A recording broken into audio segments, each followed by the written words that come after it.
les amis, on se retrouve aujourd'hui pour la présentation d'une nouveauté trail, une nouveauté trail de chez Redlite. Et oui, on va parler chaussures de trail avec cette nouvelle Responsive XP 2.0 qui va prendre la suite de la XP première génération. Je vous en parle juste après le jingle. Ça y est, Redlite va relancer sa Responsive XP 2.0 que vous devrez trouver très prochainement. Moi, j'ai eu la chance de l'essayer à travers effectivement la recherche et développement de chez Redlite.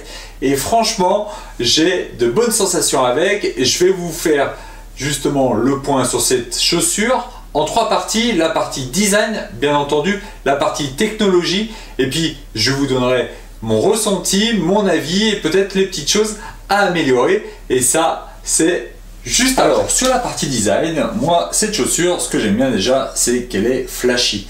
Elle est flashy, elle est dans les couleurs de la firme iséroise, de chez Redlite. Ce bleu un petit peu électrique que l'on voit, qui ne passe pas inaperçu. Et ça, moi, j'aime bien. Ensuite, versus la dynamique que j'avais essayé précédemment, franchement voilà ce que ça donne. Moi je trouve cette chaussure beaucoup plus fitée, beaucoup plus ajustée et finalement une chaussure aussi très marquée performance tout chemin et tout terrain, et ça c'est plutôt hyper intéressant.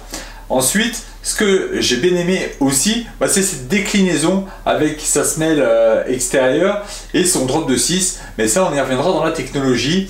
Ensuite, ce qui est aussi très sympa et très frappant, c'est effectivement le pare-pierre, mais également la protection que l'on a tout au long de cette basket, avec une nouveauté, c'est le mesh, sa fabrication, là vraiment quelque chose d'hyper intéressant.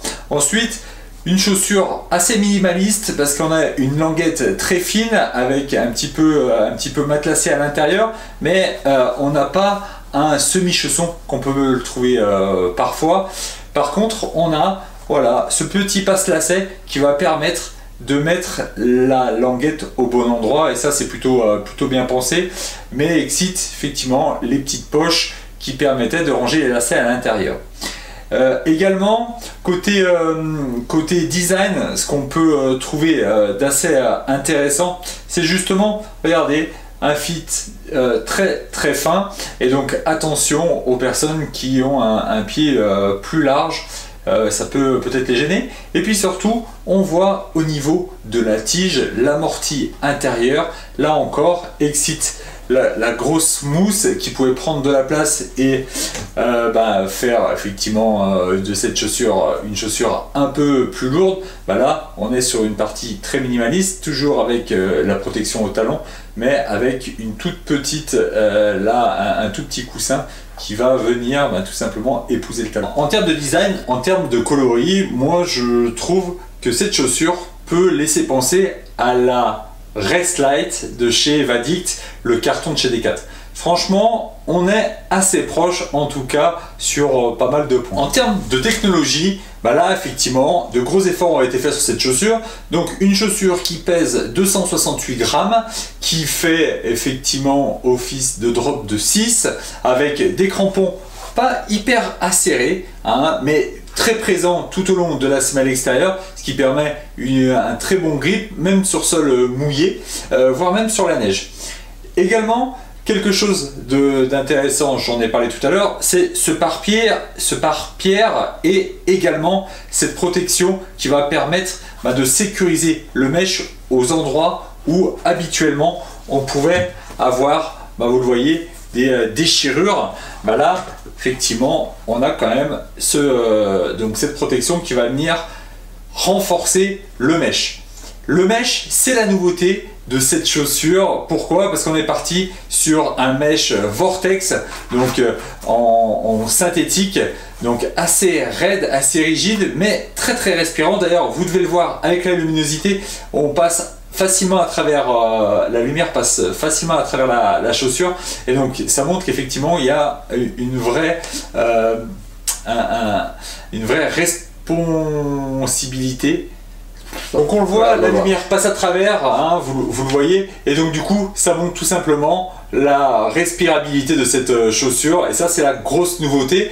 Ça va permettre aussi d'avoir un mesh beaucoup plus rigide, beaucoup plus ferme et qui devrait normalement tenir beaucoup plus la route que les précédents. Et ça, c'est hyper important dans une chaussure de trail, notamment quand vous allez dans des pierriers, dans des endroits où effectivement vous allez être dans la caillasse ou autre. Et franchement, là, gros effort de fait sur ce mesh. En plus, côté pratique, c'est que ce mesh se nettoie très facilement, et donc ça c'est plutôt aussi une bonne chose pour garder ses chaussures le plus propre possible, même si c'est pas tout à fait le cas aujourd'hui avec les miennes. Au niveau de la semelle intermédiaire, effectivement on est toujours sur le Sensor 3 qui va permettre effectivement d'avoir un très bon amorti, tout terrain, tout chemin, et ça c'est plutôt intéressant. On peut presque aller sur la route tant effectivement la chaussure est confortable. Ensuite on voit, et ça c'est la petite, je dirais, difficulté, c'est qu'effectivement comme la Restlight, quand vous serrez trop, vous avez ce phénomène de bâillement ici au niveau des deux voilà, des malléoles. Et je dois dire que là, on est un peu moins tenu que dans une dynamique comme celle-ci. Maintenant, voilà, c'est la nouveauté avec justement ces parties confort et tenue plus minimaliste que les précédentes. Et ça, voilà, c'est un parti pris de la marque. Maintenant, la semelle extérieure, en attendant les semelles Vibram, voilà, on a une technologie D+ Grip qui est là pour renforcer effectivement le type de crampon, le type de semelle extérieure, pour qu'on aille beaucoup plus sur du 800 km que précédemment. Et donc ça aussi c'est un effort de fait par rapport à cette nouvelle responsive XP.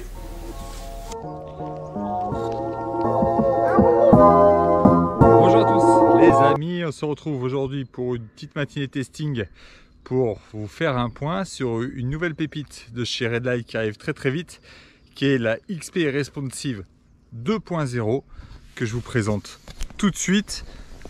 Regardez, les voilà. Donc là, franchement, il y a de quoi faire, de quoi évoquer avec plein de nouveautés.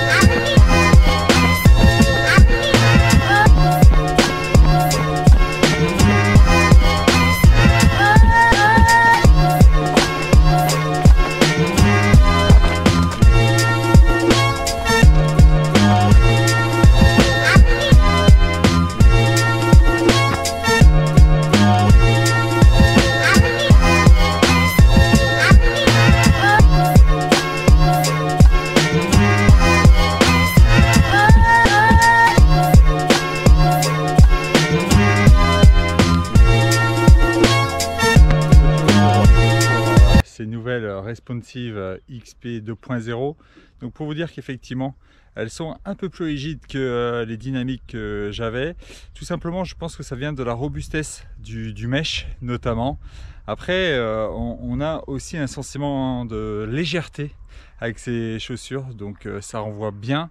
C'est vraiment intéressant que ce soit sur bitume ou sur chemin, les deux le font bien.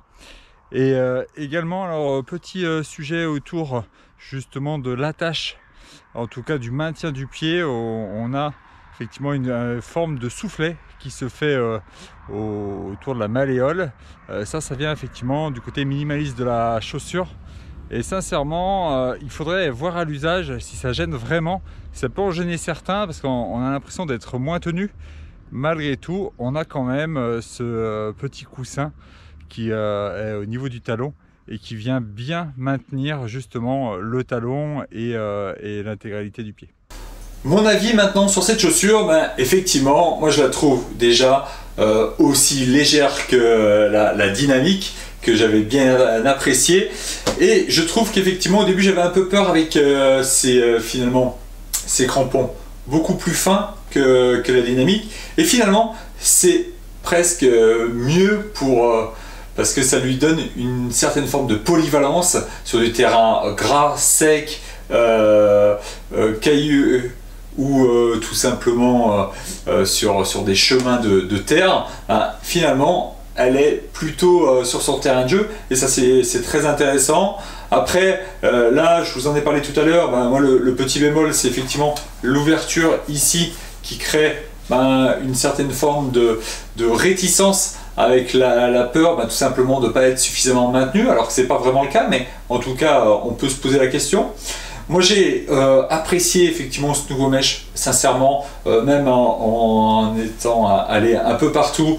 Je pense que là où j'aurais déchiré celui-ci, finalement celui-ci a bien résisté. Alors il peut y avoir une partie effectivement d'usure qui peut apparaître, mais globalement c'est quelque chose qui tient très très bien. Et finalement, pour un segment de marché où normalement on est censé être plutôt sur du moyen de gamme, 139 € à peu près, le prix public, sincèrement moi je trouve qu'il y a une vraie qualité de fabrication et une nouveauté aussi par rapport à ce qui se pratiquait sur la gamme. Et je pense qu'effectivement elle va trouver son public, parce qu'elle a quand même beaucoup d'atouts pour elle, et en ça moi je la trouve plutôt intéressante. Alors il y a quelques modifications peut-être à apporter, on en a parlé ensemble le long de cette vidéo. D'ailleurs dites-moi si vous l'avez déjà vu, si vous l'avez testé, faites-moi un commentaire, dites-moi ce que vous en avez pensé, si elle vous a fait penser à la Restlite, et si vous avez eu aussi la Restlite et celle-ci, dites-moi voilà celle que vous avez préférée et pourquoi. Moi je vous dis en tout cas merci, à très vite pour une nouvelle vidéo, un nouveau produit ou une nouvelle course, et je vous dis prenez soin de vous et on the road again.